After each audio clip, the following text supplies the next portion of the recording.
Welcome. I'm Moshe Popak. Today I want to talk about mistakes, specifically the mistakes I've made in real estate, so you don't have to. Because trust me, no matter how experienced you are, real estate has a funny way of humbling you.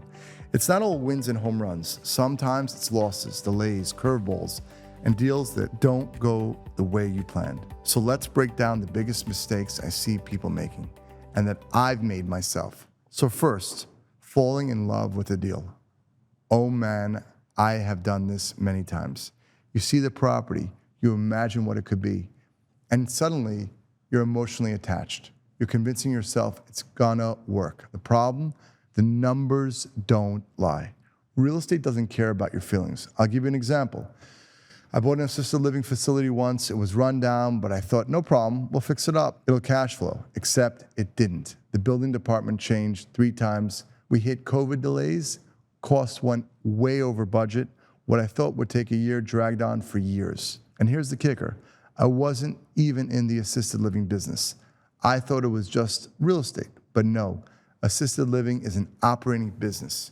Huge lesson. Don't fall in love with what something could be. Fall in love with the numbers. Next mistake. You know how when you're doing a pro forma, you put it line items for property taxes, insurance, repairs?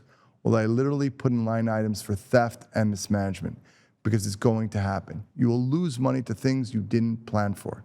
The mistake I see a lot of people make is thinking maintenance will be light or CapEx won't hit for a while.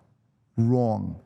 Roofs leak, AC units break down, tenants move out, and you have to renovate. If you don't budget for it, you'll get crushed. In fact, some of the deals I thought would be my smoothest have ended up being the most expensive in the long run. So overestimate, not underestimate. Third mistake, ignoring the market cycle. This one will humble you quick. Right now, I'm literally negotiating an extension on a loan because interest rates spiked and it's not the right time to refinance. That's just the reality. If you buy thinking the market will always go up, you're setting yourself up for pain. The cycle matters, timing matters. That doesn't mean don't buy it. It means plan for the downside, mitigate the risk, build relationships with lenders, be flexible. The best investors aren't the ones who get it right every time. They're the ones who can pivot when the market shifts. Another mistake, trying to do it all alone. I've done this too. You think, I'll just handle everything. I'll save money. But here's the truth. Real estate is a team sport. You need property managers, contractors, lenders, lawyers, accountants, and you need the right ones. I've built teams that didn't work, and I've had to start over. That was painful, but necessary. You can't scale by yourself. You'll burn out, you'll make costly mistakes, and you'll miss opportunities. The goal is to build a team, empower them, and then step back. That's leadership. Same way I do with my kids. I've got 11 kids, by the way. I can't micromanage them. I've got to empower them, guide them, and let them figure things out. Business is the same. And the last big mistake, not thinking long-term. People get excited about quick wins, buy, flip, sell. And hey, there's nothing wrong if that's your strategy, but real wealth in real estate is built long-term. You've got to ask, what does this property look like in 5 years, 10 years? What's the cash flow? What's the appreciation potential? How does it fit in the bigger portfolio? That's why diversification is so key. You're gonna have losses. You're gonna have deals that drag on. But if you diversify, first base, second base, third base, you get a few home runs, and those home runs will more than make up for the losses.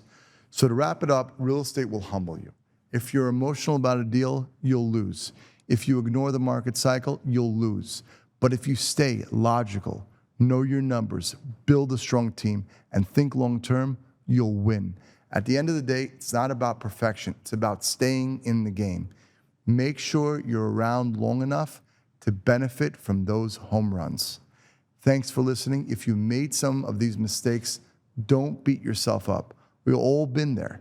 The key is to learn from them, adjust, and keep moving forward. Please subscribe to my podcast, my YouTube channel. Your support means the world to me. Expect more of these takes from me each week. I'll see you soon.